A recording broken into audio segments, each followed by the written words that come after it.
Um, Thank you, Laura. Thanks, everybody. Welcome. So we have 2 hours today. We'll begin with some just introductory prayers and then go straight into some practice. And if you need to arrange your space now in order to be able to lie down, you should do that. And we'll be lying down and sitting up at different points. And we'll practice probably about an hour or so. And then we'll open it up for some conversation. I'll talk a bit about Dark Retreat and things ahead, and it will wrap up at about noon. Okay. And also, I mentioned, hopefully you read it in the description for the class today, to have either a kind of sleep mask or a blindfold, which is less than ideal, or be able to be in a space where you can turn the lights off and maybe turn the screen of your computer off. That would take a little bit more preparation, but something to allow you to feel like you're in the dark a little bit. And if not, it's no big loss. You can always just close your eyes, but we'll talk more about how that works. Okay, let's begin. I'm going to share some prayers here before teachings. Oh, Namo Buddhaya Gurube. Namo Dharmaya Taine. Namo Samgaya Mahate. Tribhyo Santatan Nama. O Namo Buddhaya Gurave. Namo Dhammaya Taine. Namo Samgaya Mahate. Trimyumbi Satatan Nama. O Namo Buddhaya Gurave. Namo Dhammaya Taine. Namo Samgaya Mahate. Trimyumbi Santatan Nama. Buddham Sharanam Gacchami. Dhammam Sharanam Gacchami. Sangham Sharanam Gacchami. Buddham Sharanam Gacchami.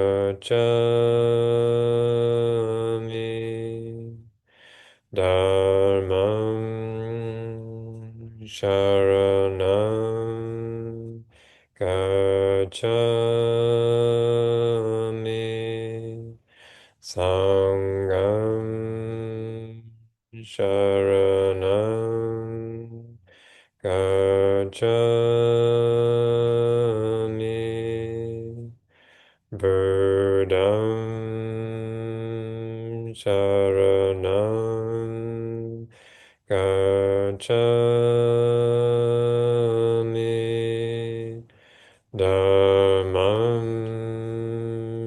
Sharanam Gacchami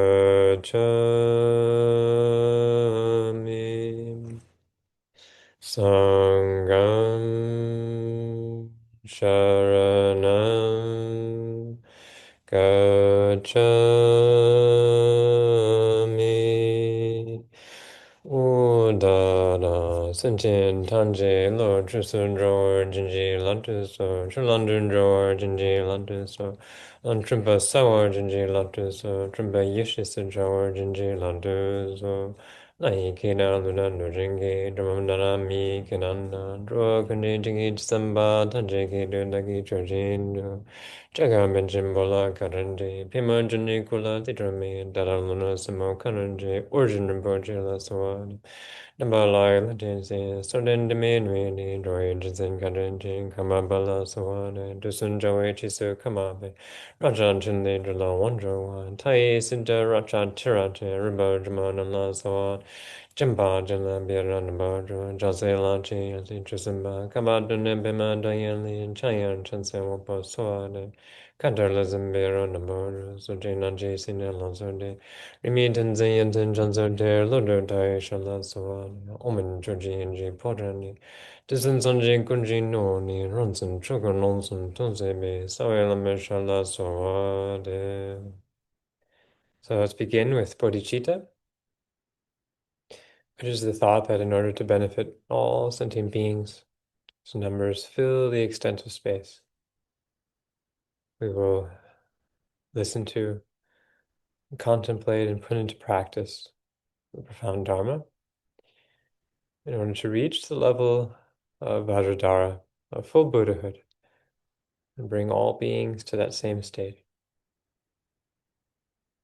So, to whatever degree you can connect with that conceptually as an orientation of the heart, an altruistic mind that is universal and that goes beyond reference points of time and space and wishes not just for temporary benefit, but for ultimate fruition of all beings. See how that's like. What is that like to direct your intention in that way?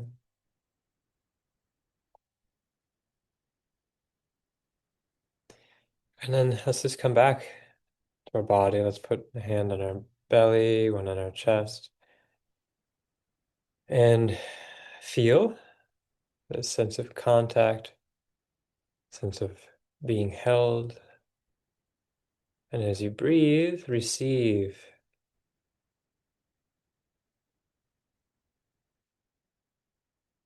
Breathing in, receiving care, receiving attention from yourself to yourself. And as you breathe out, a sense of acceptance, allowing, offering space.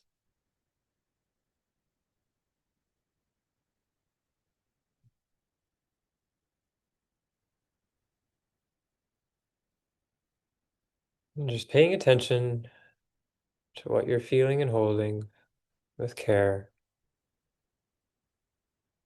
without judgment or agenda.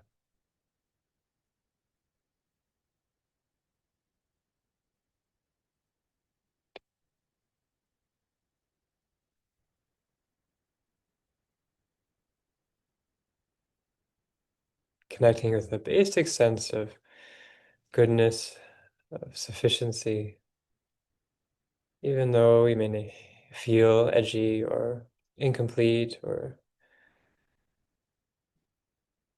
sunken, withdrawn.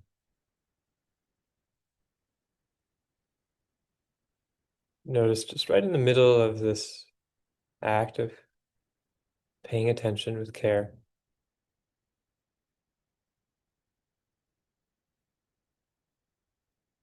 there's a basic sense of goodness.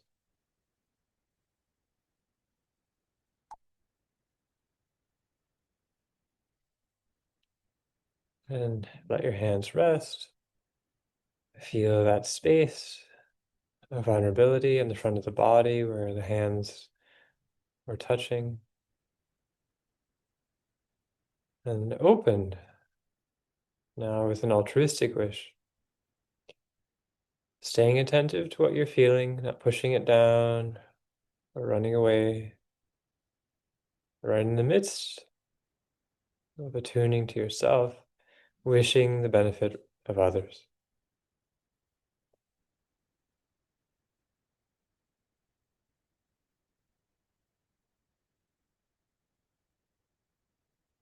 Expanding that altruistic wish impartially, imagining that it is a universal wish, all beings, all life.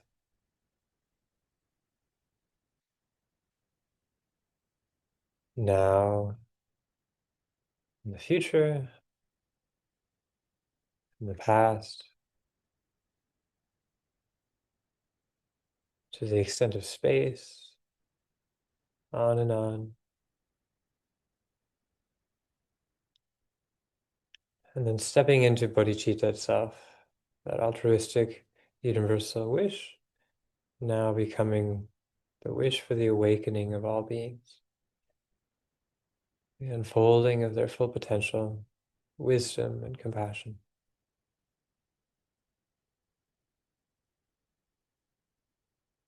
This wish includes oneself.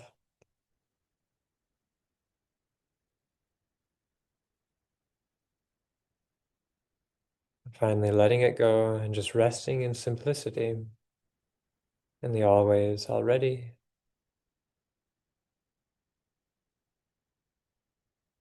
the great purity and equality,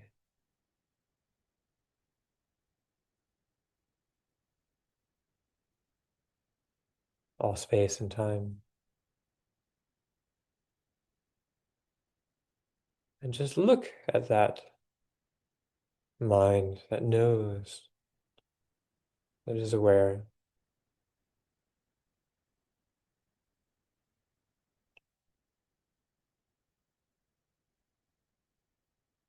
And if even just for a brief instant, touching the ground,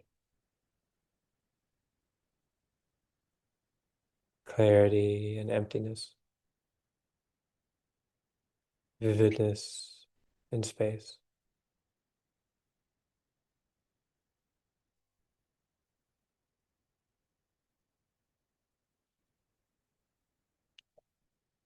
Okay, so let's now get into the body a little bit.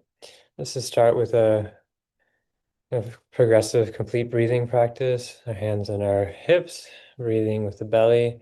Bring the breath all the way down in the belly and then squeezing it out. What we're going to do is flush the winds out of the body, breathing in and out, and really emphasizing the out breath, squeezing out the breath. And the hands can give you an indication of what it's like to bring the breath down into the belly. And notice that point at the end of the out breath where the belly kind of deflates all the way down below the navel, downward, inward. Draw it back. A few more of those.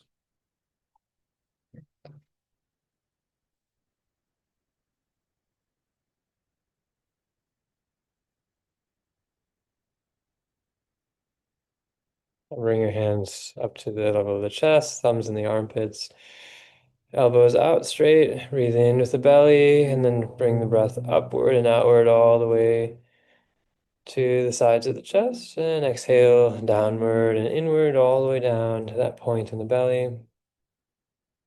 And squeeze it out. Inhale from the bottom up, feeling all the way up, really exploring the full capacity. Out.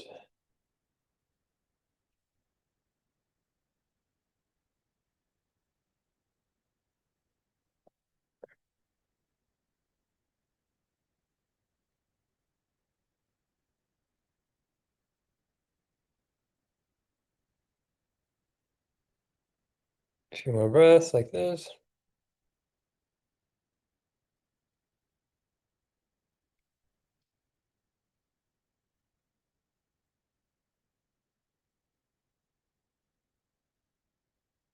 Fully exhaling, expelling all of the stale winds of the body, totally flushing it out.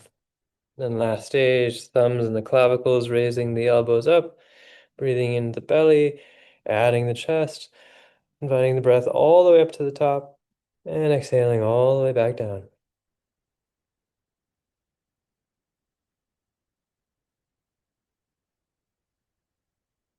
Feeling the position of the elbows, how that invites the breath up into the very tops of the chest.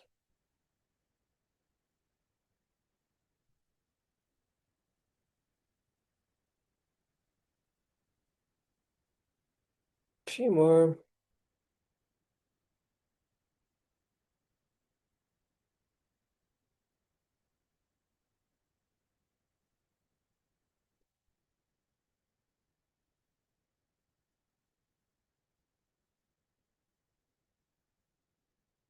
And the next exhalation, let your hands float down. Breathe naturally with the belly.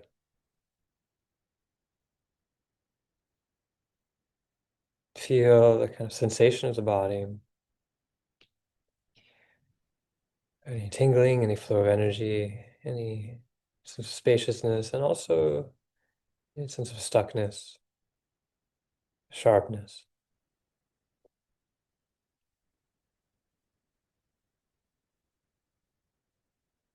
Okay, so we're going to do some self massages. We'll start from the top down. So begin just by rubbing the body, just creating friction on the top, over the face, and then we go down over the arm, back to the inside of the arm, down the other arm, back up the inside, down sides of the chest, front and back as you can, and then down the outside and top of the leg, around the foot, up the inside, and then the other leg. Really get your arms into it, really brisk movements. And then when you're finished, just again resting, feeling the body as a whole, activated, energized. Feel the breath flowing through, mixing with that activation. Breath by breath, mixing more and more with the body as a whole.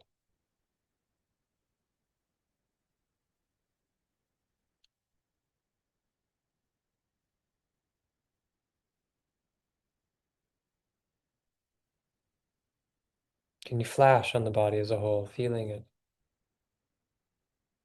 all at once?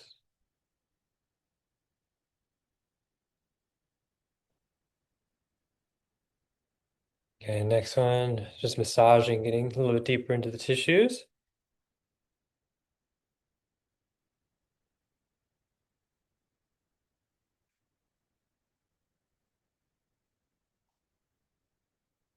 Same progression.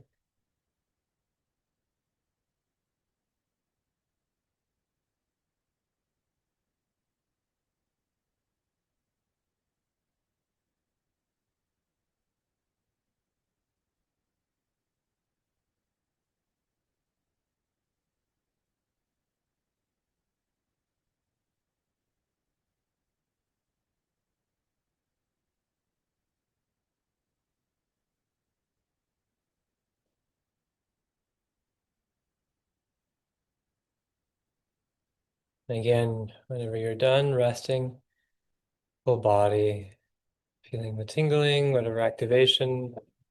And as you breathe, imagine that the whole body is breathing. Every pore, as you breathe in, mixing the breath, and exhaling, softening, as if the whole body, the membrane, diaphanous, permeable,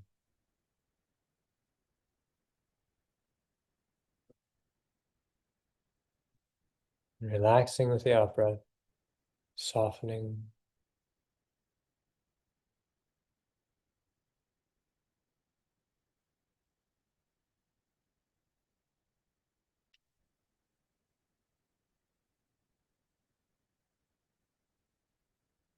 And now with fists, just kind of knocking or vibrating the body into the bones.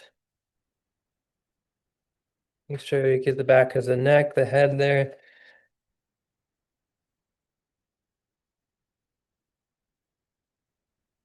Same progression.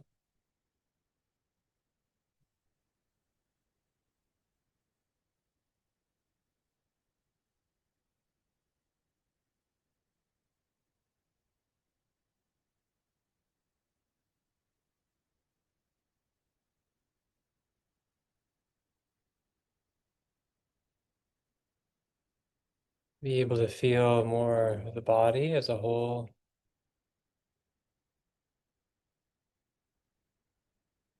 And start to feel around you, the space around you, behind, to the sides. As you breathe in, you feel the body all around.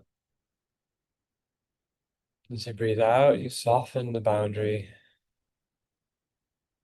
all around.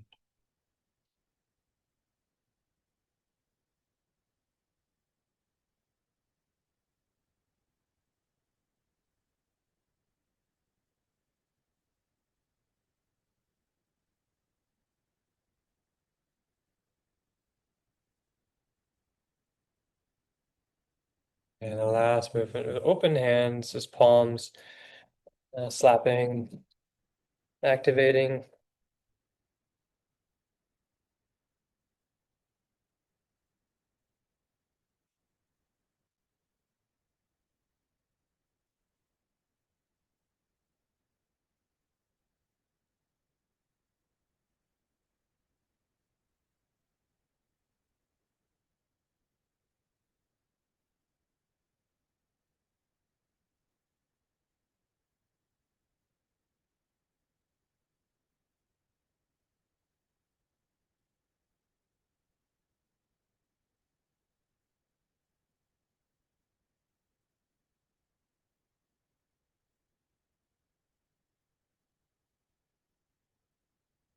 As much as we're able, wanting to contact a sense of full body presence. It is active, alive, and yet relaxed and spacious. It is in exchange with the environment, but the boundary is soft,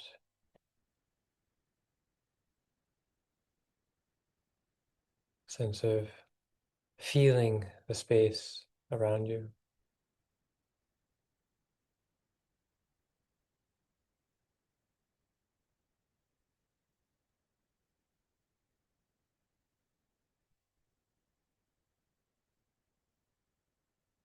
So we're going to lie down, and if you have a mask, or if you're able to create darkness, do that now.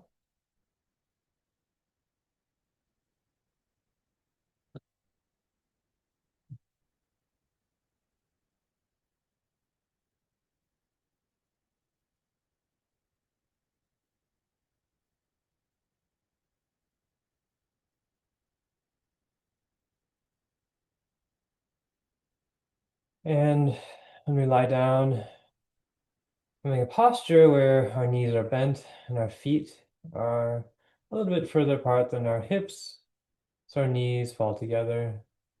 And then letting the hands rest on the belly, so the thumbs are at the navel, and the hands are kind of framing a triangle below the belly.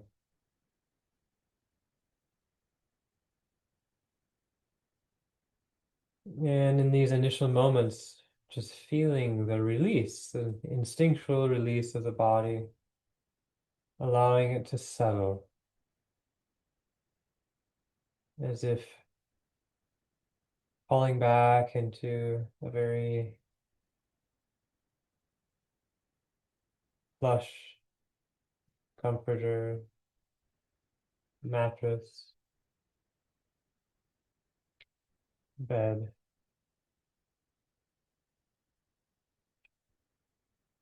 We're going to be working with that backward, downward, instinctual release.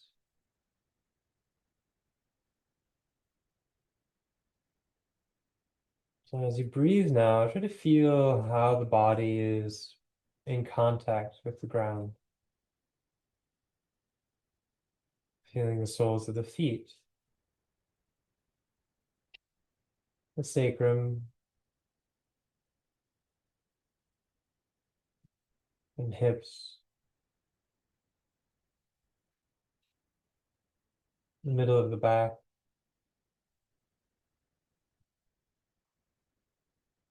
the elbows,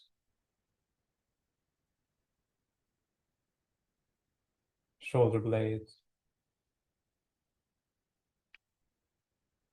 and the back of the head.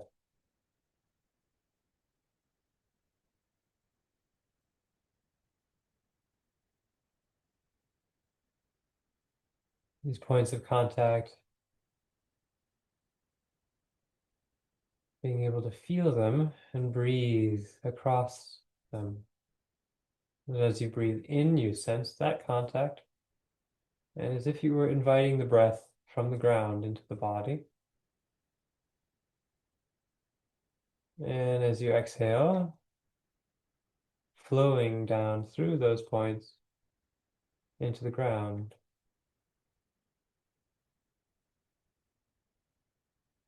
So we'll start just globally, breathing and feeling in whatever way seems right. The key here is to catch the release. And as you breathe in, you search out solidity, fixation, or numbness, soreness, grasping. As you breathe out, you allow that to rest on the ground. You allow it space to unfold, to shed, to soften, and breath by breath to flow and release backward and downward.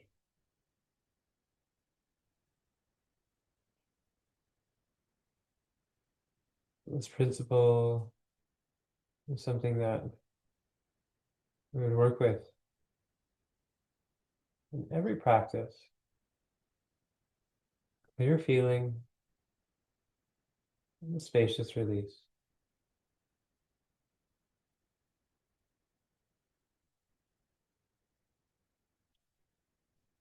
Just briefly move through these points to get a sense of each of them. Breathing in with the feet. And invite the breath up through the feet in the ankles, the shins, and breath by breath, inviting it all the way up into the knees.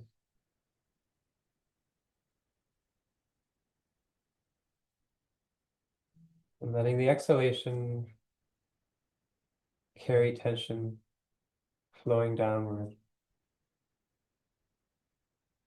Offering it, releasing it into the ground below.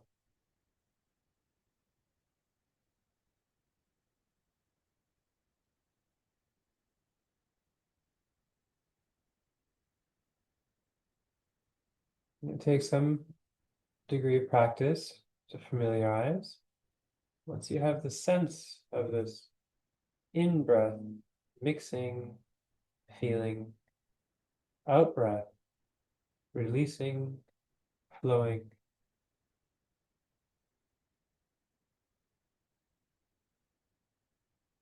there is a revealing.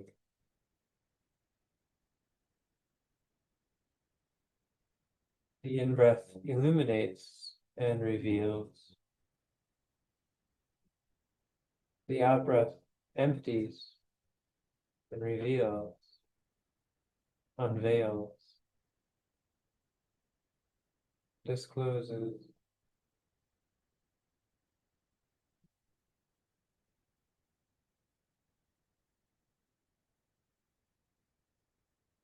Let's move to the sacrum, breathing in, feeling that place, breathing in from the ground, breathing across that boundary, breath by breath, to the hips, to the thighs, and up to the knees.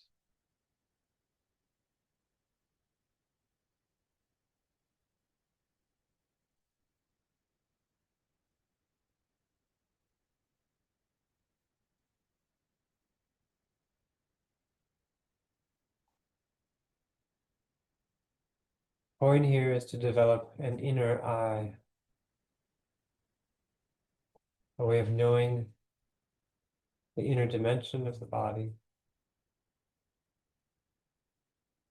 We do this very gradually and gently.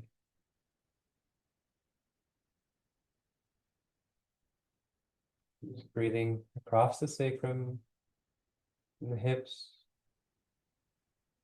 emptying, flowing down as you breathe out.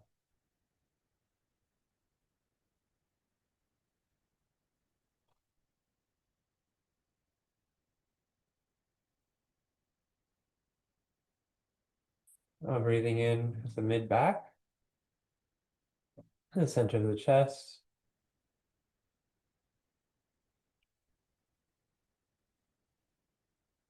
And then releasing.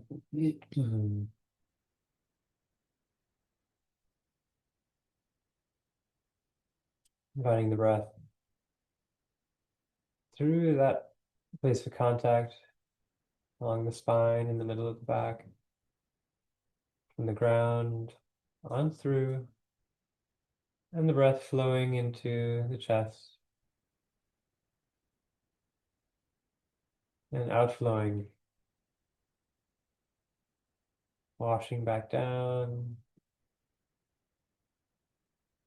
carrying with it solidity and tension, leaving behind a vivid space.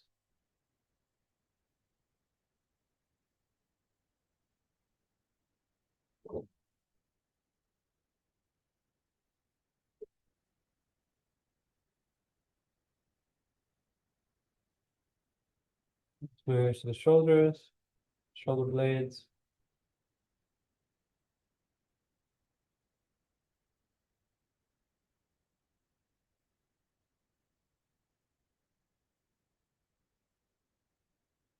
Breathing up into the throat, releasing from that place down through the shoulders, shoulder blades down to the ground.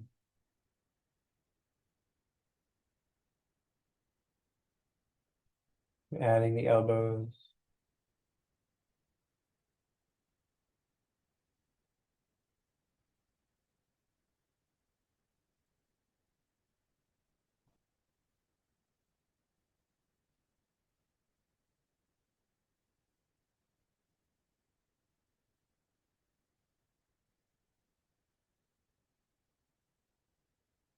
does it like to invite the breath through the shoulders from the ground to allow it to pool in the throat, across the clavicles, and on the out breath to flow, to wash, to release backward and downward.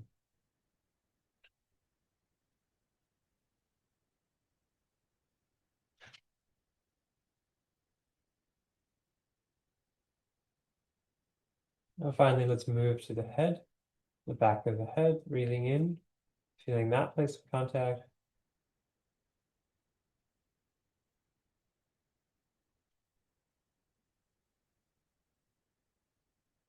It may not even be perceptible, but as you breathe in, mixing with the rigidity, any solidity,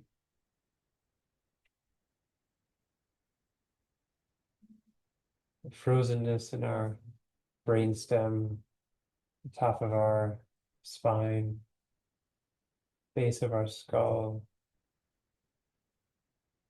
As you breathe in, inviting a life-giving, nurturing breath of the ground, mixing and releasing.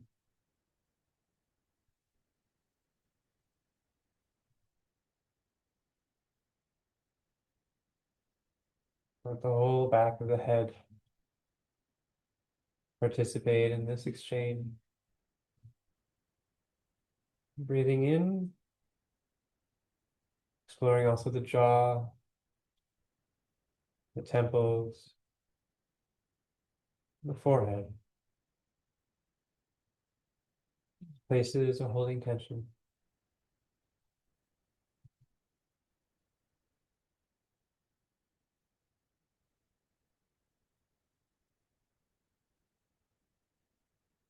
Also the crown.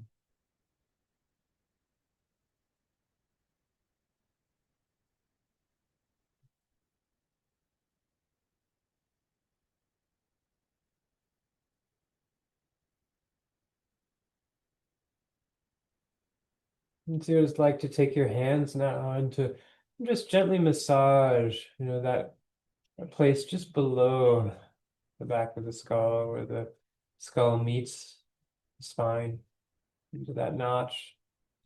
And just massaging that region and also the sides, two balls at the base of the skull. Really getting in there, massaging that, massaging the jaw up into the temples.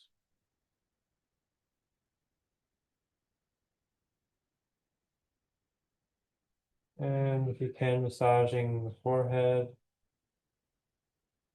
rubbing it a little bit. Anywhere else in the head. And then again, just let your hands relax, feeling the activation in the head, and again, breathing in from the ground. Now exploring the space.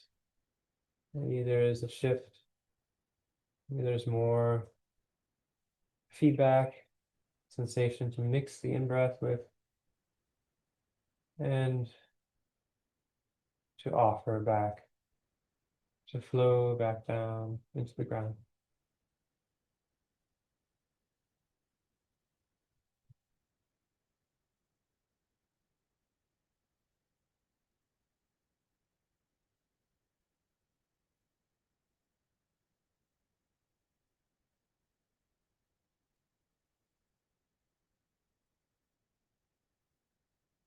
With your eyes wide, look into the middle of that space, the middle of the head space. Look back, as it were. Look through. Continue to breathe and allow the whole back of the head to just dissolve backward and downward with each out breath. And look into that space, looking through the emptiness, the center of the head,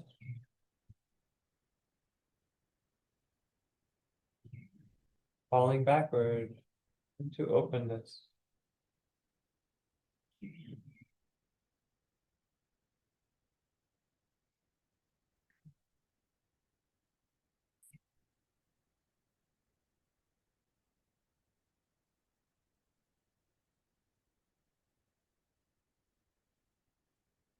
Now bring your hands to the center of your chest at the level of your heart. And breathe now, coming back down to the mid-back region, breathing in from the ground up and meeting the hands.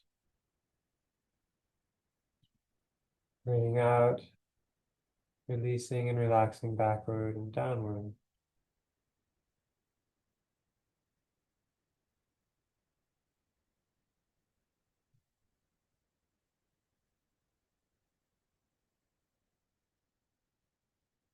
Breathe with the heart space.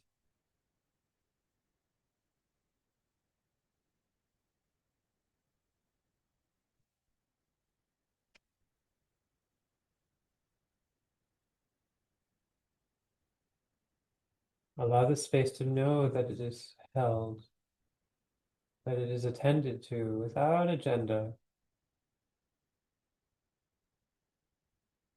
without judgment. Every time we breathe in, we notice, sense. So we breathe out, we offer acceptance and release.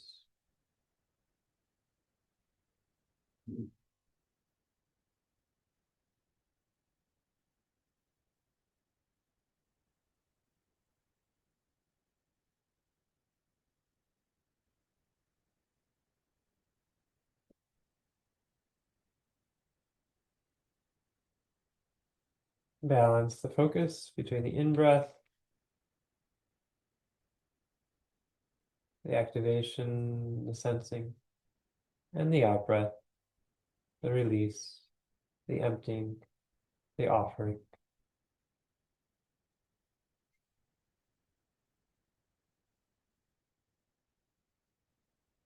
And invite whatever the heart is holding to come to the surface, to be known, to be heard. Offer it this safe space. It is contained. It is held.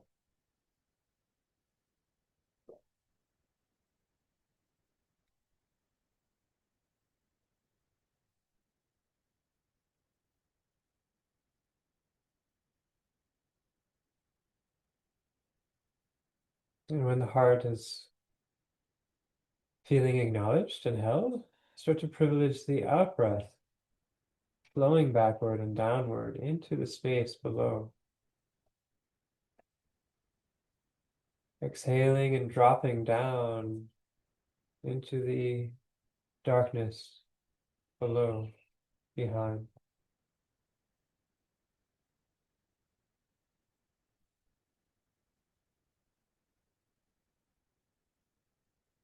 Whatever the heart is holding, allow it to be offered into that openness.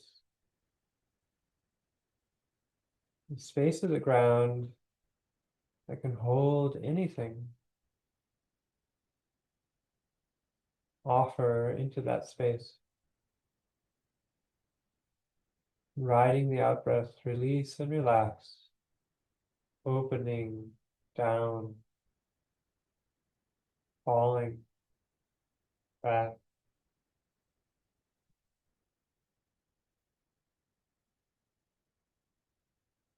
The in-breath happens naturally, and then we flow and follow the out-breath down, down.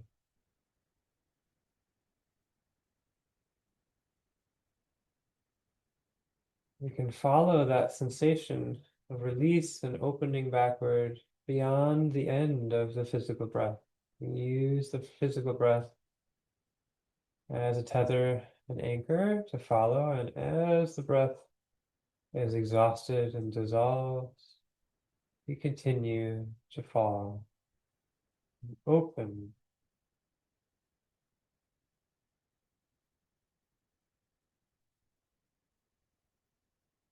See if you can follow that flow and openness beyond the end of the breath. On and on.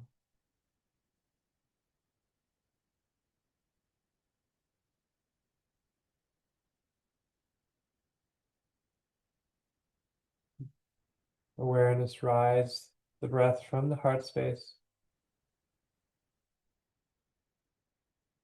And as the breath dissolves, awareness remains suspended in openness.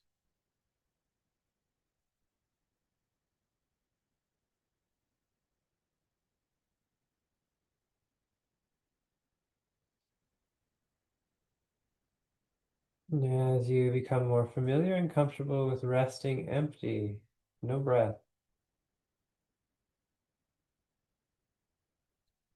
Look right into the middle of that space.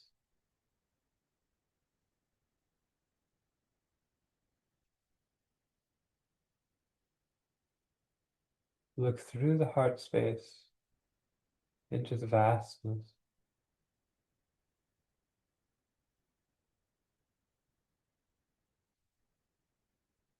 Whatever arises in the conceptual mind or emotionally, fold it into the breath and release it into openness.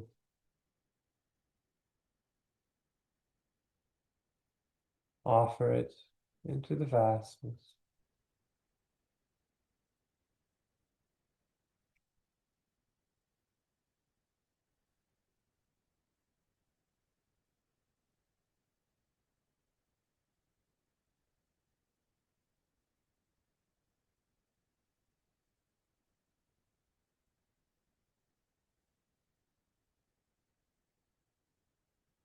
And now, finally moving the hands back down to the belly, resting the thumbs on the navel, framing the belly space.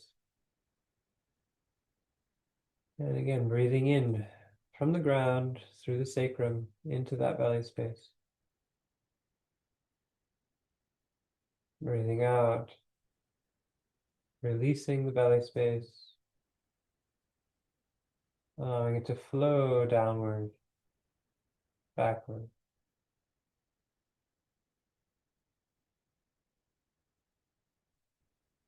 Breath by breath, revealing that space, activating, emptying,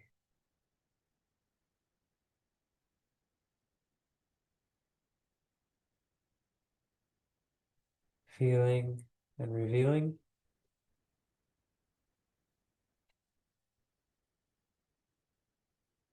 emptying, revealing.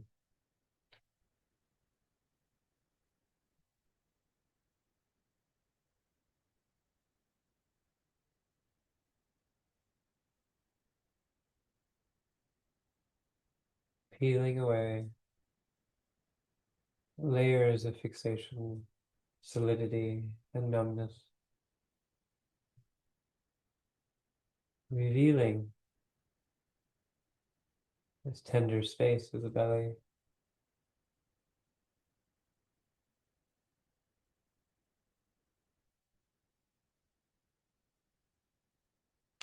space of the womb.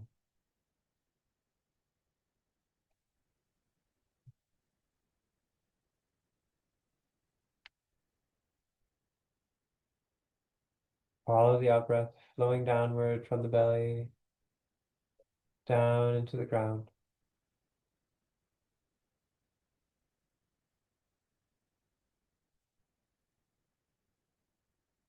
Again, balancing attention to the in-breath and out-breath.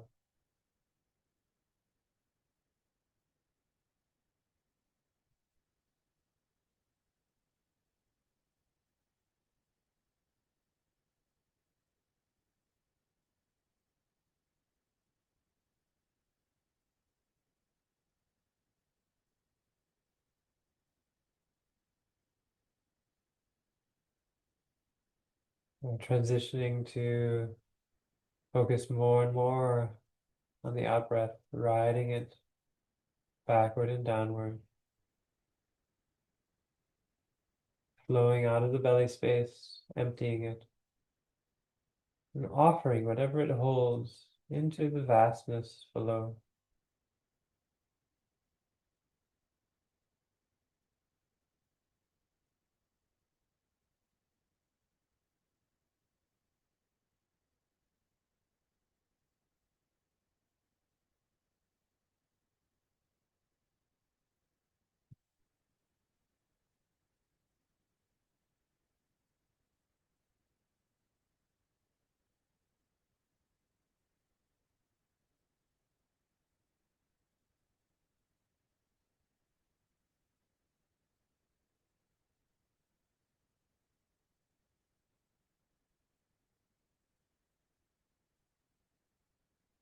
Again, whatever emotion, conceptual movement, feeling that as a lived experience, a lived energetic holding or resonance, folding it into the breath, letting it ride down and back,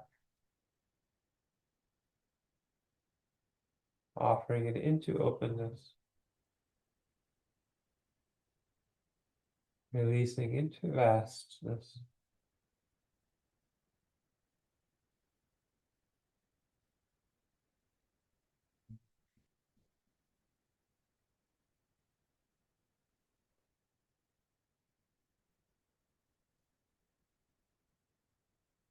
Again, the breath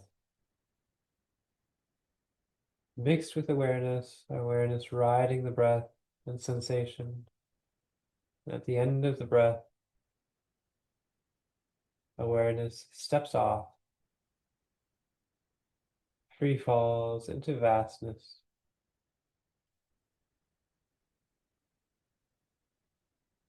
suspending in openness.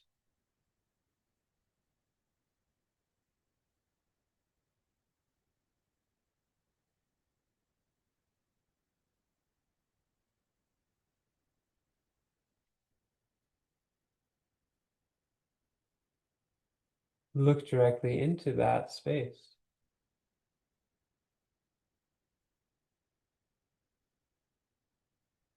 It is the space of the ground. It is the space of the belly.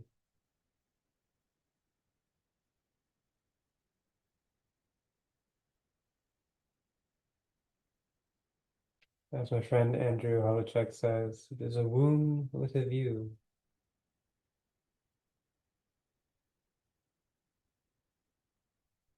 Look into that space and relax.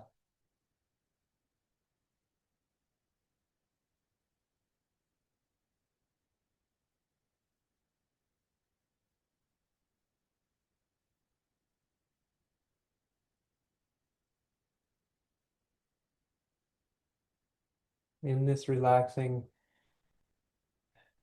many compulsive, reactive habits can assert themselves. In this groundlessness, this openness,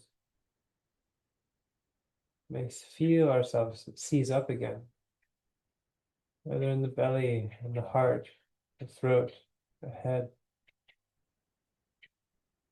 And stay attuned to this natural arising and seizure. And in the arising, we mix, we hold, we feel, and then release as you breathe out, offering it backward and downward.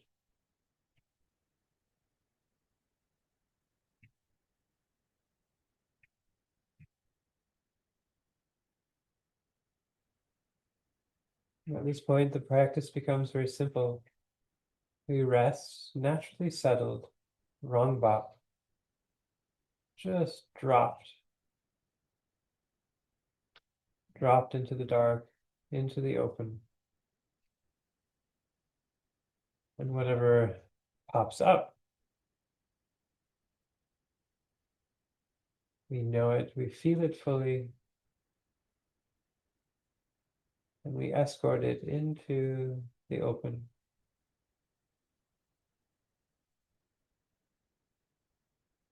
Where it naturally unravels, naturally liberates, unties itself.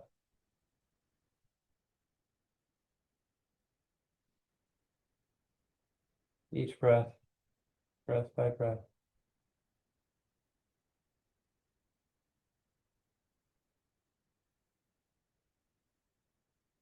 guiding this process.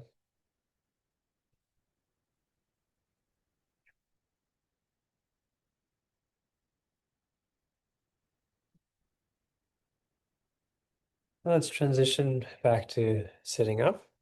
If you have a mask, you can keep it on.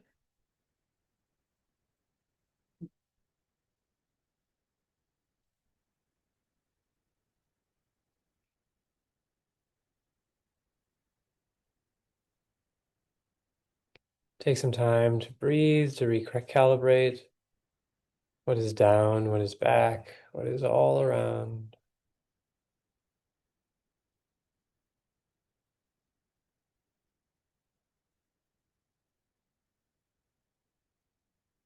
You can look into the belly space,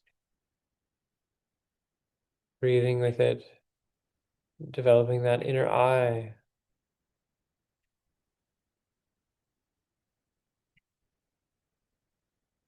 the belly as a window into that panoramic vastness.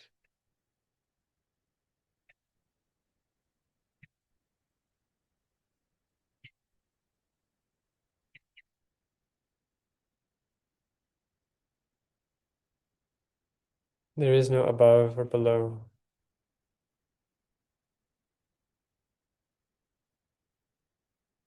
And breath by breath, the inside and the outside pour into one another, like water being poured into water.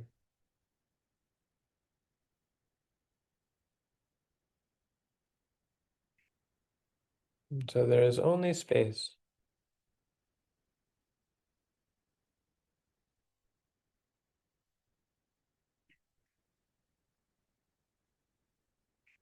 You can look into the heart space. Breathe provisionally into that place, inviting the breath from behind, in front, and the sides.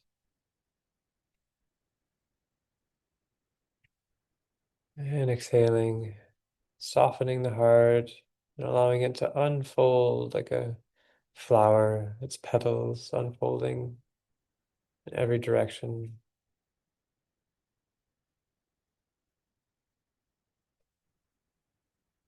And ride the out breath as you unfold and release.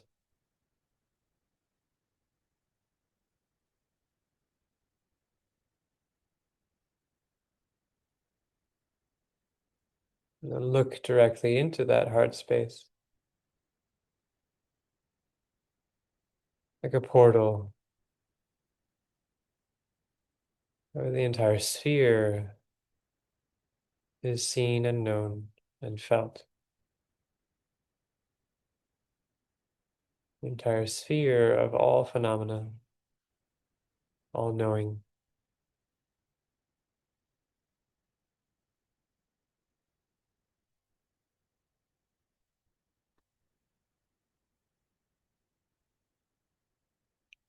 And again with the head,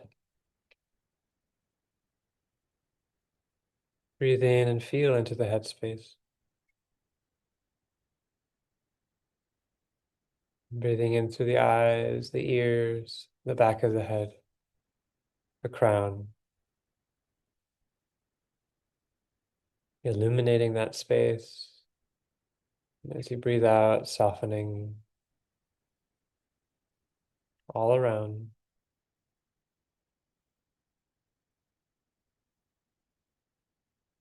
Opening that space like an amulet.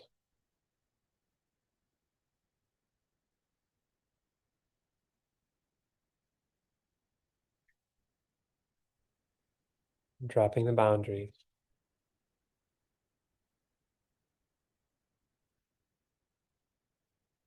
Releasing tension.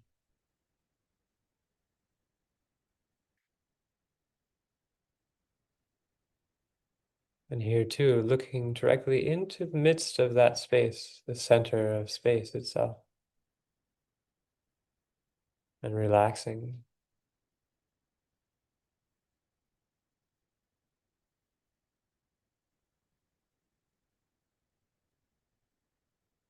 Totally suspended.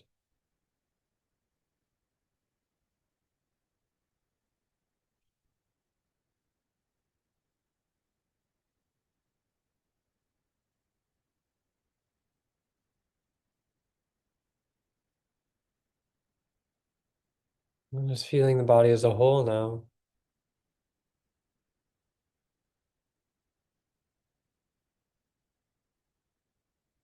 The ground around.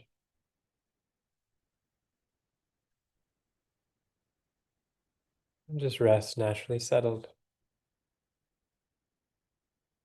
whatever arises, knowing and feeling, and then simply dropping.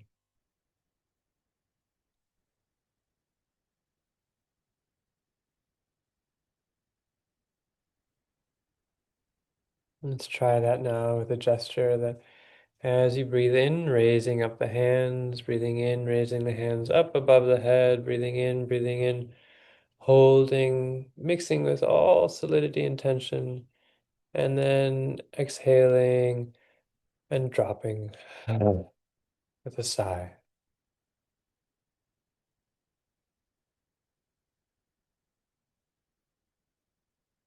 Right at the end of that, there is a gap.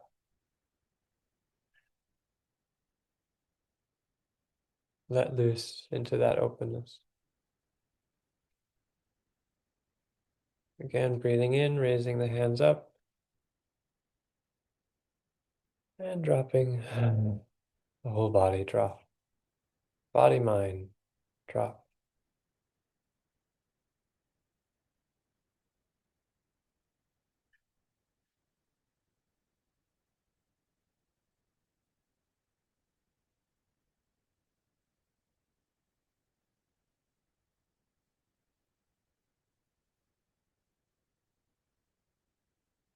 Okay, so if you're wearing a mask, closing your eyes and removing the mask and taking a little bit of time to adjust to the light through your eyelids and stay in that whole body openness.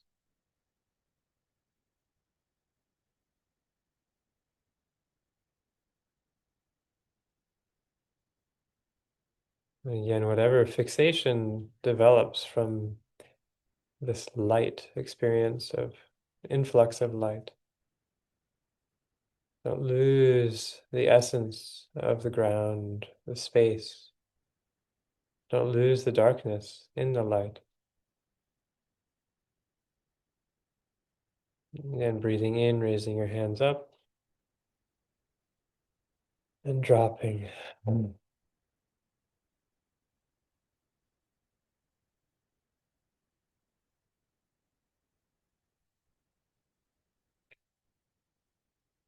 And opening the eyes very gently. Again, don't lose the essence in the display. Don't lose the darkness to the light. Rest without fixation,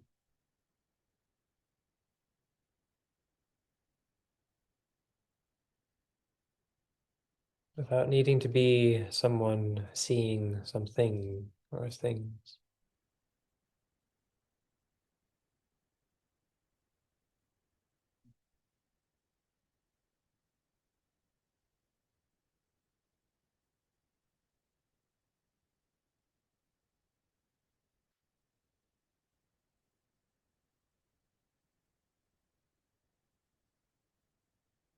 And one last time, you can use your arms or you don't have to, but just breathing in, gathering up any fixation, any sense of reference points, compulsive locationing, and exhale with a sigh, releasing.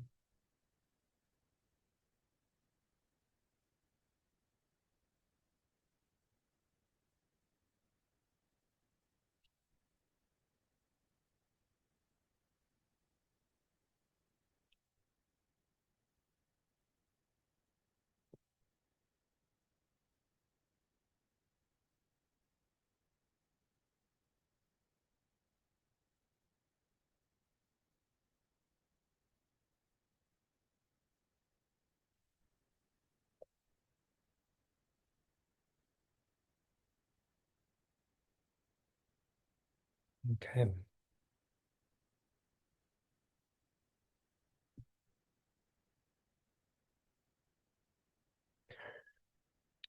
So, of course, that's all much more effective in the dark, or with a mask, even just as good in many ways for short periods of time. But even without, hopefully, having a sense, connecting with some sense of benefit there, some sense of what the approach is, how knowing and feeling the body and this aspect of ground, a bit of play on words, ground, below that the body is resting on, and the ground of being, you might say, she or she, the ground of our body mind, and how being able to release and become familiar with the ground, which is becoming familiar and being okay with groundlessness, being without a ground, as the kind of fundamental quality of who we are and what reality is. Groundless, um, the groundless ground, as is talked about in the Vimalkirti Sutra. I'll have to dig that up at one point to get to the bottom of things. All of this is very much in tune with and resonant with the practice of darkness. And there's so much that could be said about why being in the dark is so helpful and so direct, and how it connects with this, what I associate, this aspect of the divine feminine, the dark mother, the Black Madonna, perhaps, all of these aspects of Krodikali, aspects of the divine feminine which are wrathful in some sense, which is not necessarily meaning violent particularly, or um, even scary necessarily, but very direct, no nonsense, just totally cutting straight to the essence. And to the extent to which we're not ready for that or willing for that, of that, uh, then becomes more scary and more uh, forceful, energetic. Uh, so much can be said about that whole dimension. But what I'd like to focus on today is just this aspect of the body, and how embodiment and darkness are really one and the same. And that the wisdom of the body, the clarity and emptiness that we speak of in the context of Mahamudra, um, the primordial purity and self-perfection that we speak of in the Great Perfection, how these are the abiding condition of the body. And that when we go into the dark, it gives us a very direct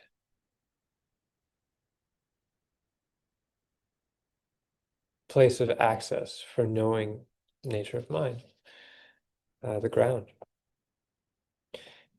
Part of that is just sensory deprivation.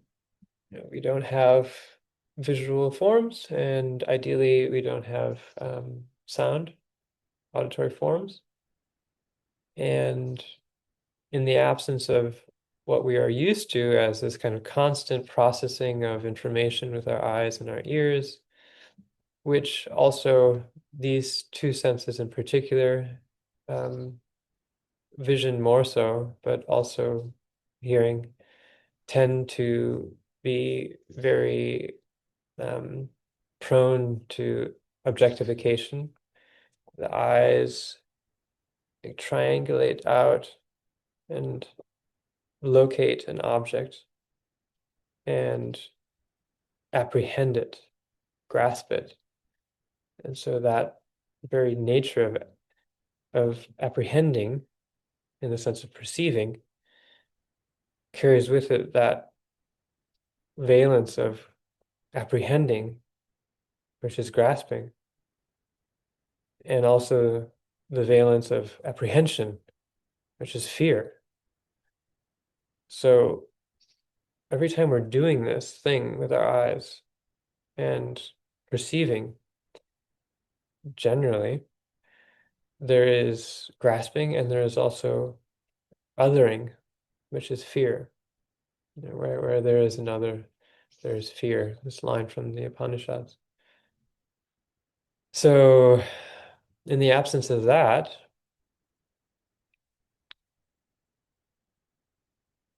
visually, we're now in a space where we can explore an alternative to that. Same with hearing, kind of echolocating things. It's a little bit less strict with hearing. There's a little bit more spaciousness in hearing, a little bit more receptivity. And so you can kind of segue into a more open mode of hearing a little bit easier. That's why things like sound meditation are so effective, sound healing, sound bathing, all of that.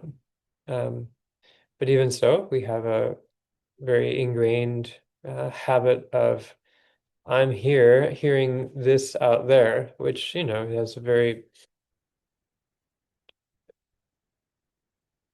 applicable survival benefit. You want to be able to hear and see the things that are going to eat you or harm you or in whatever way. But again, in the dark, ideally that drops away. And when the objective side, objects that we are perceiving habitually with our eyes and ears, are no longer there, the subjective side, they're kind of like one of my teachers describes it as, it's like our being and world is like a house of cards. It's very fragile, very superficial. It's all kind of a sham, and it's also very, very fragile house of cards, by definition. And the last two cards in that whole situation are subject and object, and they lean on one another. And if you pull out the object, the subject will fall. So in the dark, when we lose all these objects, then the subject can fall, can drop. Um, to whatever extent we're ready for that, right? And because the normal investment in these senses of seeing and hearing is now no longer applicable, the body sense turns on very, very markedly. If anyone's done, the kind of Goenka style of Vipassana retreat, body scanning up and down, just scanning up and down the body 9 hours a day, and really turning on the body and churning in a deep way the patterning that is held in the body. It's just like you do that over and over and over and over again, all the stuff starts coming out. Deep emotions, trauma, conceptual psychobabble, all this stuff. You're churning it by moving energy through the body. It's coming out. And ideally, then you're working with that in terms of that method. Very similar thing happens on this more introductory level of dark retreat practice, where the body turns on. You don't have anything else to feel or do or engage with, and now the body warms up, turns on, and you don't even have to do any kind of intentional scanning. It's just going to start speaking. It's going to start metabolizing. So there'll be heat, there'll be cold, there'll be pain, there'll be bliss, and there'll be all of the kind of content that is held within that patterning, somatically arising. right?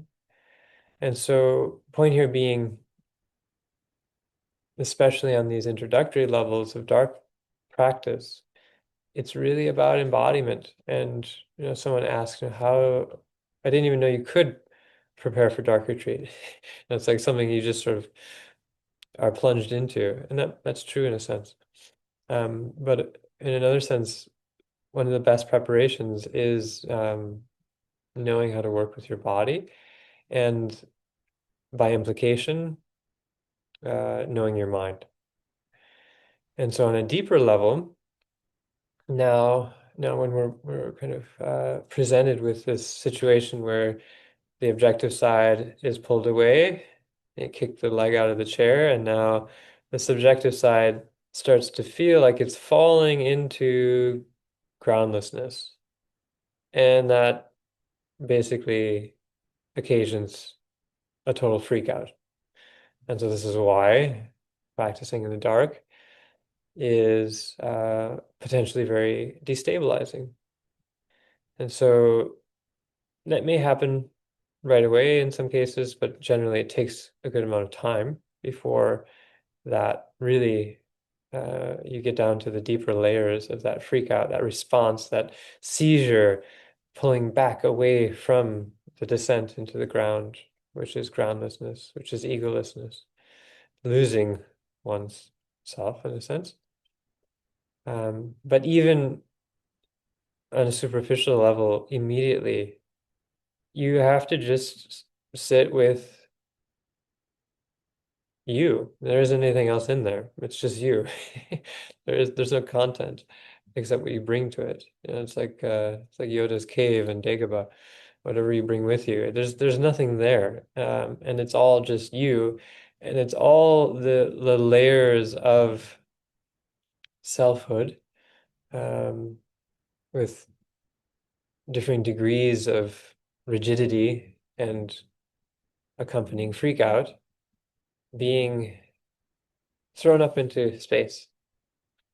And so, one way then, in that situation, not only to be familiar with somatic practice, but on a kind of inner level, but on a what is called secret level, a deeper dimension of somatic practice is when then we start to look into the body as having these kind of doorways to what is primordial, to what is groundless, to what is beginningless, to what is unborn. There are many different ways of talking about that from different awareness traditions. But the premise here is that, and I gave you a little bit of sense of that um, in that introductory meditation, that when we can work with, say, the belly, the heart, the throat, the head, and start to become familiar with these as, on one hand, each of these being a locus of holding, a place where the body is holding itself together, a place where we, in the course of a life, are storing stress, storing rigidity, stuffing the things that we would rather not deal with in kind of the big trauma sense, but also the small trauma of being caught in duality at every moment, and in the act of apprehending tension of that, and the apprehension, the fear of that, all of that gets held in the body. Every moment of perception, there is a seizure. And every time there is a seizure, in every moment of perception, the body is what seizes. And where over time that seizure becomes ingrained as deeper and deeper levels of numbness, solidity, and chronic pain, and then eventually sickness and so forth. So this is how the body um, knows and holds dualistic experience. And our only recourse is pulling the plug every night where the body can finally just totally unfold, unravel, totally relax, and ideally recharge. Be free of that apprehension, where you are ideally in deep sleep, where there's no content, and you can truly rest. Again, there's lots to say about how that overlaps with darkness practice as well. But in any case, there are these places in the body which hold, are kind of these locus points of holding, so that when we work with them intentionally, maybe we're someone who holds more in the belly or the heart or in the throat, and you can start to feel that, oh, it's like, yeah, suddenly now I know this is where I hold, this is where I stuff stuff. This is where it's all being ingrained, inscribed, and held in the body.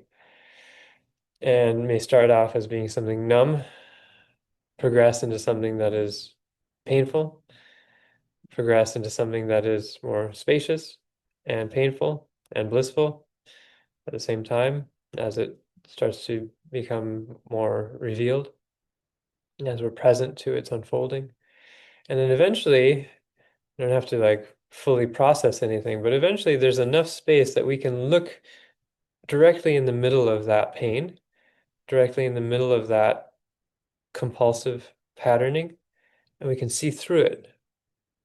And actually, to the extent to which that space is holding something, to that extent, we can see through it in a very deep way, a very transformative way.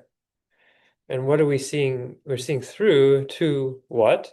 To the ground of being. And in that practice we did, seeing through into the space of the ground, the earth space. And so there are kind of two sides to these places of holding. There's the conditioned aspect of how it holds, and then there is the release of the into the unconditioned aspect of the ground. And the more that we're able to do that in whatever way we might need, each of these places in the body offers a unique window into that same essence. The window is unique, but the essence is the same. Empty, open clarity. And so then we become familiar with the ground, our nature of mind, and so forth. And so again, that this kind of angle of approaching dark retreat, um, which is somatic, and I called it the primordial spaces of the body, allows us to trace that full arc from the very personal, the very conditioned, to the ultimate aspect of the ground of being, the essence that is shared by all sentient beings and all Buddhas, to our Buddha nature. And so the practice, the somatic practice of working with darkness, is completely in tune with the entirety of the wisdom traditions. In this case, particularly Mahamudra and Dzogchen. So how do we then use the dark to both discover the nature, the primordial purity of the ground, and to celebrate and to explore the self-perfection of its natural radiance and resonance, and to use that familiarity with both the ground and the self-perfected nature to enrich, our capacity to benefit others, as compassion. So these are the bodies of the Buddha. Primordial purity of the ground is the Dharmakaya. The self-perfected nature of the radiance is the Sambhogakaya, and the compassionate energy display is the Nirmanakaya.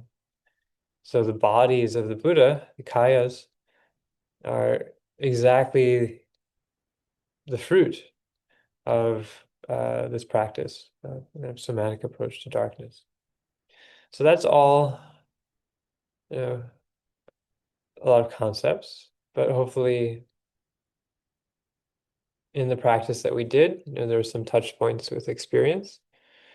Um, And also, there's so much else, other things to say, both in terms of, like I was mentioning before, deep sleep and the restorative aspect of that and how it aligns with clear light yoga of the dark. So much to say about the dimension of dream, the space of the throat, you might say, and how that kind of liminality arises in the practice of the dark. Uh, Connected with that first aspect of deep sleep, preparation for death, for dying, and the bardos of death and after death. So much overlap with the practice of the dark, um, in many other dimensions. But this is just to give a kind of taste of that. And I'll be offering a course in the spring, at least 8 weeks, maybe more. When our community, we developed this, it was about 25 weeks of 90-minute sessions, or maybe no, maybe more, I think 2-hour sessions. So there's a lot of material, but we're going to be bringing it down, streamlining it into 8 to 12 weeks probably. And if you're interested in that, just put your email in the chat and I'll copy it and then I'll get back in touch with you. Okay, that's enough for now. So let's open it up. If anyone has anything to share about, your experiences, particularly with the practices we did, uh, especially want to give priority to anyone who had anything challenging. If you didn't understand something or if they had a challenging experience. And then also anything that I shared just now. And then also anything anyone has about, if you're here, maybe you're curious about doing dark retreat, and if you have anything that you want to ask about that. Yeah.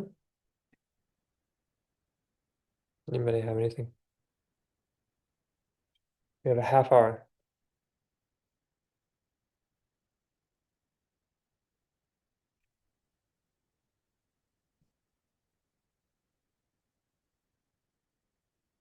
I have a question about where to find information about your 12-week course. It's not posted yet, so you just have to, like I said, put your email here, Oh, and okay. when it is posted, I'll get in touch with you. But it's going to be offered on in the field, which is my friend Peter McEwen's platform, and yeah, sometime in the spring.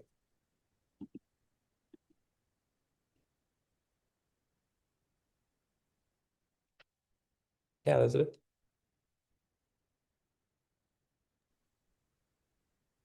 This is something that's been on my mind for quite a while now. And um, the question is, what is the role of imagination in accessing, recognizing the great wholeness? The role of imagination in recognizing great wholeness Recognizing and accessing. and accessing great wholeness. Yeah. So there's two ways of answering. One is kind of from the inside out, and the other is from the outside in. So from the outside in, kind of starting where we are right now, looking around you, your environment, looking at your body, and, and kind of imagining, looking inward at your sense of identity, who am I kind of stuff. All of this, it's like it's totally made up. Like we are imagining all of that in a sense. We don't want to get too stuck in kind of reality status of objects, but to whatever extent you can imagine that your mind is participating to a great degree in everything that you are experiencing, and that to a greater or lesser degree, what we're experiencing is actually mind stuff. Our mind is participating in it, And, again, we get into this kind of spectrum of idealism and realism, but um, to everyone can agree to some extent, at least, if you're a little bit discerning, that the mind is participating in our experience, right? So what that means is that to whatever extent the quality of our mind is clear and free of compulsion, or you might say prejudice, or preconception. To whatever degree our mind is free of laying things on the outside, or free of laying trips onto our own self-identity. To the extent that we're free of that, then imagination is much more pure, much more alive, much more dynamic, much more humorous. There's a space for everything to kind of move, breathe, and be created. Um, so the practice then and the way of accessing uh, is developing our imagination. And the more we can develop that quality of imagination, the less we're laying on our reality and our sense of self, these kind of solid, rigid, fixated um, stories, concepts, and so forth. And instead, we're perceiving much more directly, immediately, and with total imaginal flexibility.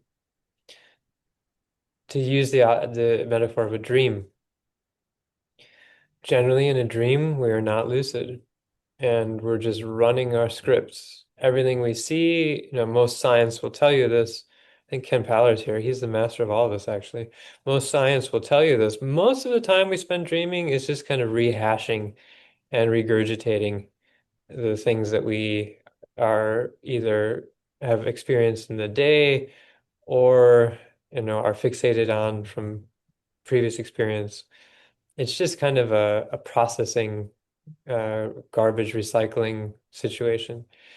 But then there is also this potential for imagination, and that people who are more creative and less kind of locked into their left brain, a lot of people, I have a lot of friends who are scientists, and a lot of them don't dream at all. Um, and my suspicion is that a lot of that is because they're living in concept, disembodied concept, almost exclusively. But you might say, again, this is totally anecdotal, but a lot of kind of creative types, artists and children, who have very vivid imaginations, have a very vivid, active dream life, right?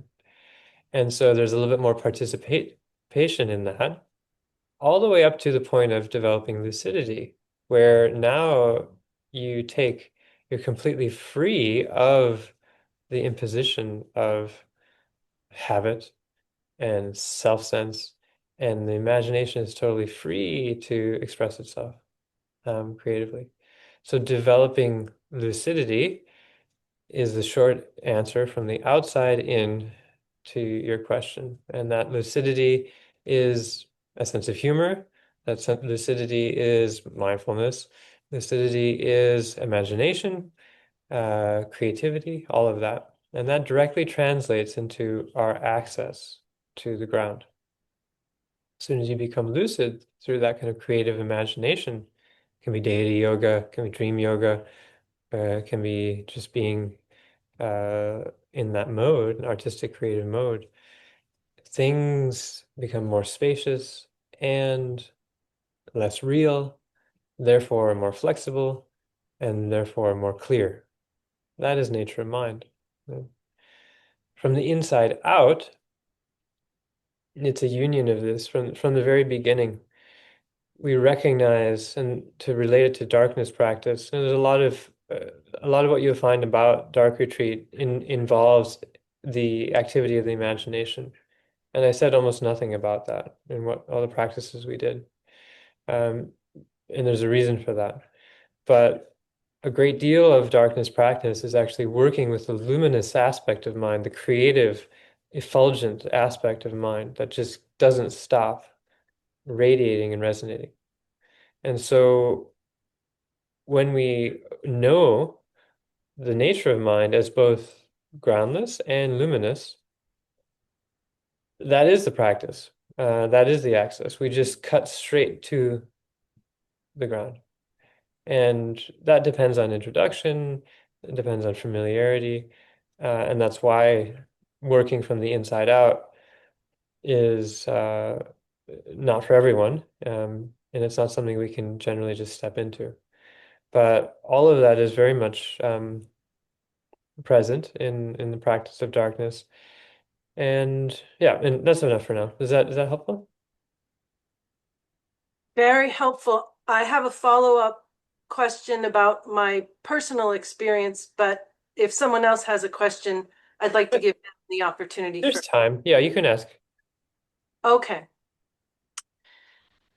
In my experience of the meditation today and before the meditation, when I was preparing, I've been practicing integrating the awareness of or being in the awareness all day, all the time. And so I had a difficult emotional state arise, and I turned my attention to the great wholeness, let's say, and it fizzled out, which is somewhat unusual. And when I was, and in my practice, I wonder about the imagination as in the meditation, in the guided meditations, I feel that I'm entering in or to the truth, and I wonder, I'm checking on my own, the truth of that, the truth that I am indeed Like the authenticity. the authenticity, as opposed to it being my imagination, simply my imagination. Yeah, that's a different way of talking about imagination, right? Um, yeah. So, I mean, Thanksgiving's coming up, and Christmas. The best way to authenticate that experience is to be with your family and or coworkers or whatever else. You know, a lot of it is in relationship that we find the places where we are still in need of integration, right? So that's one, Sangha basically. And along with that, being able to authenticate. There's no ultimate authentication. Usually it's just a kind of being able to laugh together. But being able to talk with someone who knows you well, who is also familiar with that space, is really kind of the best way.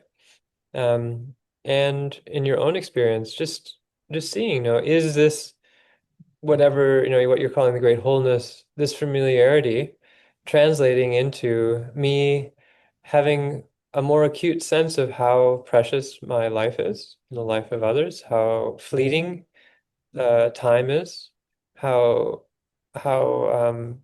delicate the balance is, how pointless anything else is, does that translate into a very direct knowing of those truths, right? And if those truths are, yeah, like, yeah, I'm noticing the transience of things, and I I'm noticing how much less I value the superficiality, and how much I'm inspired by and drawn to that which brings me home, then that's a good sign, right? Thank you. Yeah.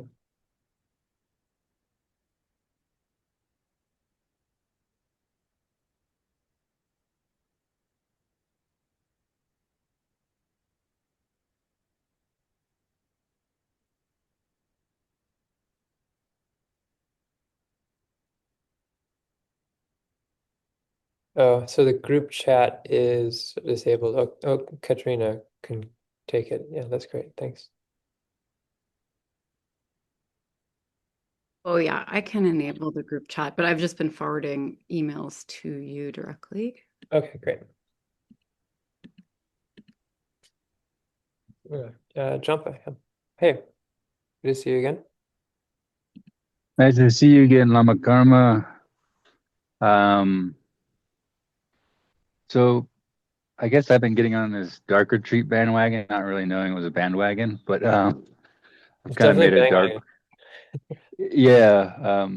I'm in retreat, but I've made a dark room in my cabin, just because I like practicing in the dark a lot. Um, Mostly mind is the path. I've appreciated your embodiment practices. I guess my question is like if I listen to like an Andrew Holochuk, it sounds like he just does nothing in the dark. Maybe he does and isn't revealing it, but it's kind of like just resting in the natural state. So if one were gonna, I've been experimenting with waiting 4 hours and I did a 1 day, but like if I was gonna do a 3 day dark retreat, it's kind of a real intro. Like, would you have any structure? Like, I mean, obviously schedule is out the window, but like, is there like an structure of maybe embodiment into awareness? I guess any guidance you can give to that, and yeah, just I guess you touched on a little bit like how to relate and dance to it because there's obviously always a view, and obviously that's the darkness and mind and Hmm. emptiness and clarity. But yeah, I guess the structure kind of would be helpful, if any at all. Yeah. Yeah, no, there's a lot of different ways of doing it, and Andrew has done all of them, I think.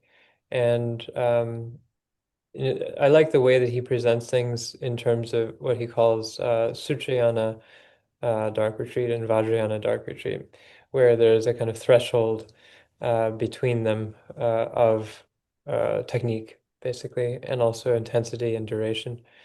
So if you were to do something that's just 3 days long, and this is pretty much the best way to start anyway, and maybe the way that you would do something that is even much longer.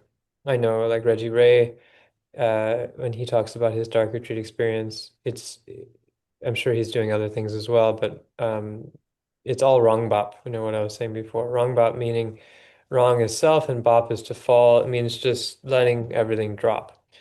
And this is the way that I practice primarily as well. And in that mode, there isn't and there isn't a method, you know. If there's any method, it's using being able to relate with the body as the kind of place of falling. So, you know, one way of doing it is you just rest in awareness, and whatever is arising, you continually bring it back to the essence.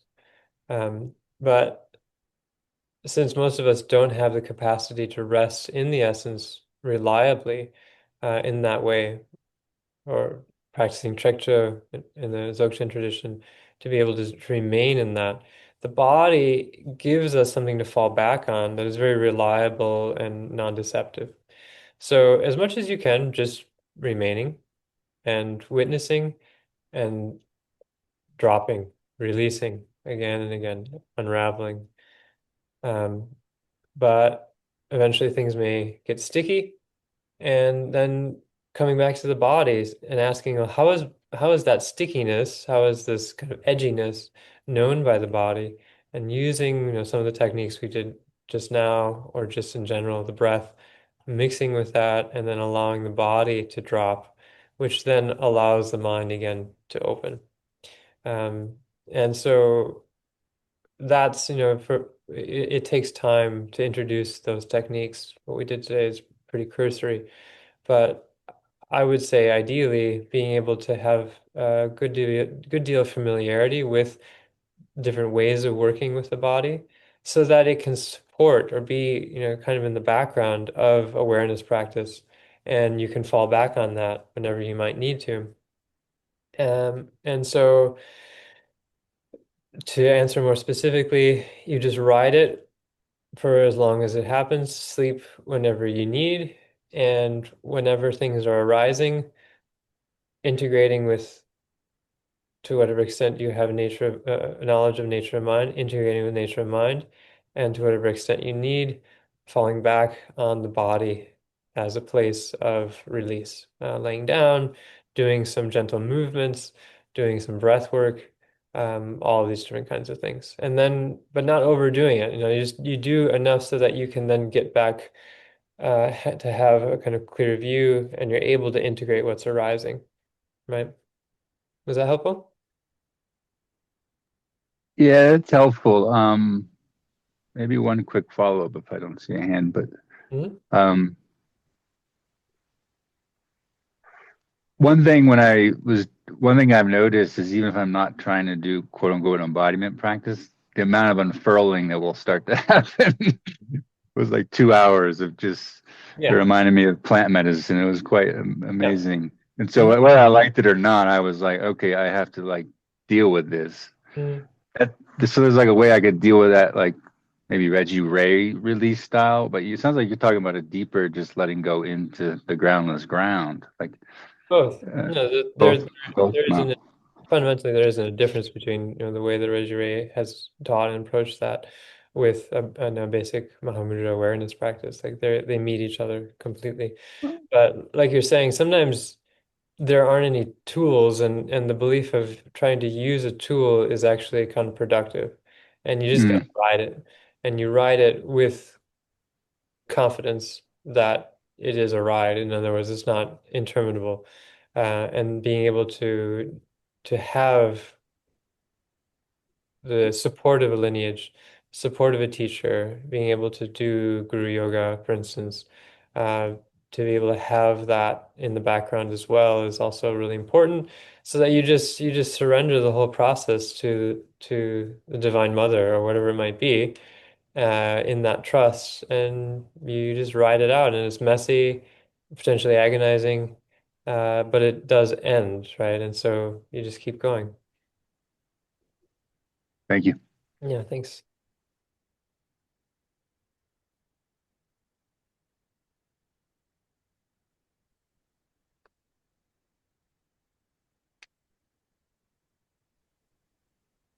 Karma, I have a question about putting address in the chat box. I see the chat box is open now. Are you going to receive that information? Yeah, whatever didn't come through to this point, to me, I guess Katerina will send me, and I only see. Yeah, I opened the chat. You can chat to everyone, and I forwarded emails directly from anyone, or sorry, from anyone who chatted directly to me. Yeah, I got it. Okay, great. And when you say spring, do you mean like April? I don't know. We haven't landed yet. Okay. Yeah, I mean March at the earliest. Mhm. Mhm. Elizabeth, did you have another question? Yes. Is dark retreat, I'm getting the impression, is a very long, can be a very long time in retreat in the dark, or is it Can be. okay? Yeah, I mean, I think the way to begin is really with like 1 to 3 days, and then to do like a week, and yeah. And one would be in the dark that entire time. And you can do a hybrid version where, you're in the dark most of the day and then you come out at night with a kind of low level exposure, and then go back in, to kind of take the pressure off, or to be able to talk to people. So yeah, you can do a kind of hybrid version also. Hmm. Are there roots of this practice in the Tibetan Himalayan Buddhist tradition? Yeah, no, that's primarily where I'm coming from, and is really the most fully developed. There's lots of traditions who have had darkness practice, but in terms of those that are extant, there are very few. I know, I mean, I'm aware of the Kogi in Colombia. It's not really a retreat; it's more of a way of life. And don't really, I think there's some in the Shaivite tradition, but mostly it's found in both the Kala Chakra tradition, uh, and also in the Great Perfection. And there is also some found also in the as a supplementary part of the six yogas in the Kaji tradition. Mhm. And also in Bone Dzogchen has a very strong dark retreat. tradition. Mhm.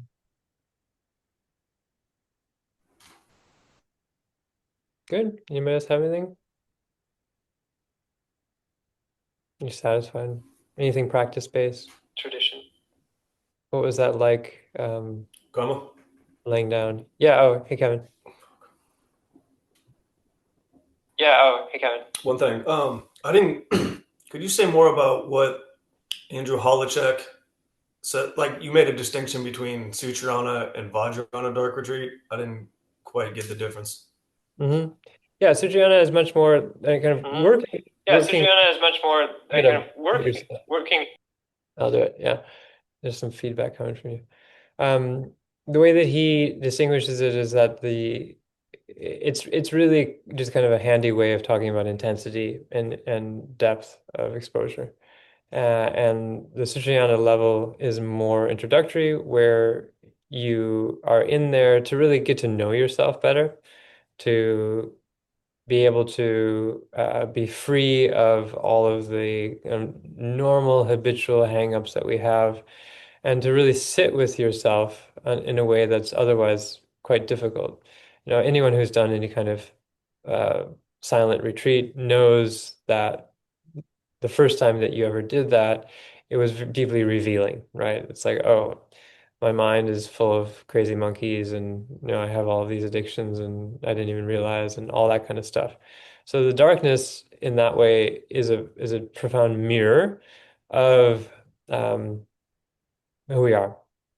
And it allows us to also, at the same time, develop a deep sense of acceptance and compassion for ourselves.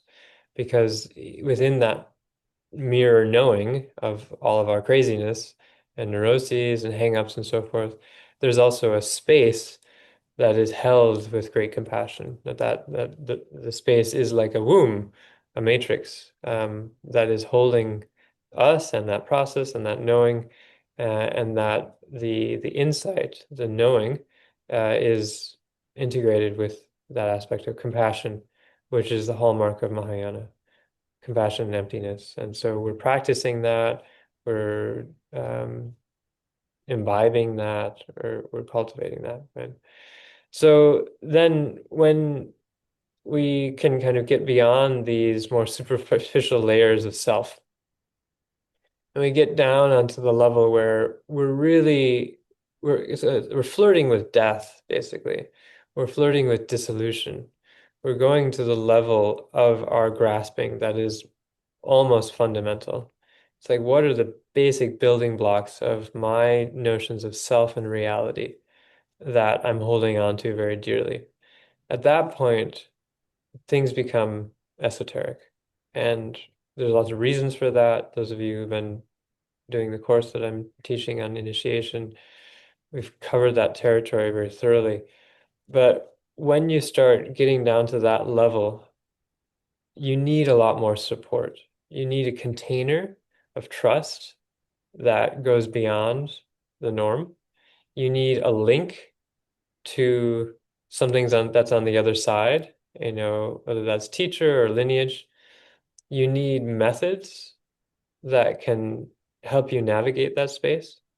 Um, and then when you can actually go through that, and you can emerge into a place of confidence, then that space is what Elizabeth was asking about before.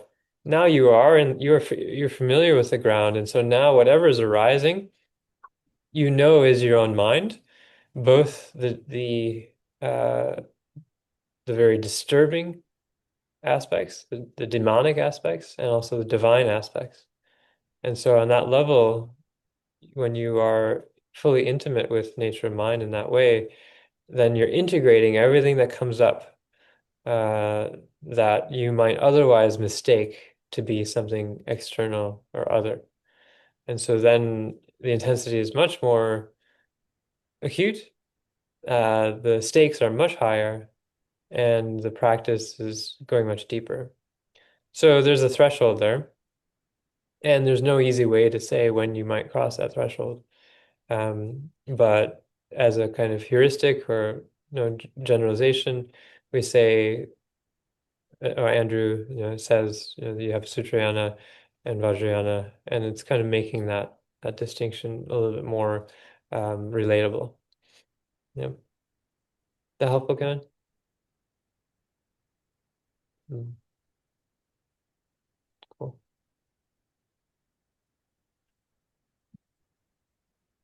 Good. Anybody else?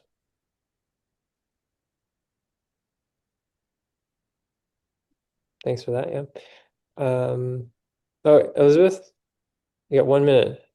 I just want to thank you and Huh? say I would love to have Dharma Sunday or an opportunity to learn more about connecting to the how to connect with the primordial through this practice.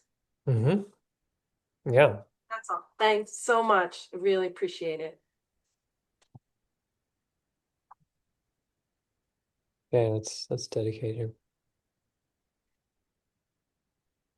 Through this merit, may I gain omniscience and defeat my faults, the enemy, and may I liberate all beings from this rough and stormy sea.